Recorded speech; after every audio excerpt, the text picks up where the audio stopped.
Akitin po natin itong hanging bridge dito po sa Hipapad, Eastern Samar. At saka kung makikita nyo guys, first time ko makakita ng simentadong hanging bridge.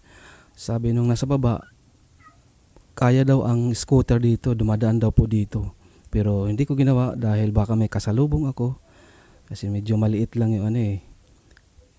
At saka ang gandahan nito ay hindi siya gumagalaw. Hindi katulad ng mga napuntahan kong hanging bridge na talagang aalon-alon ka. Ito hindi po.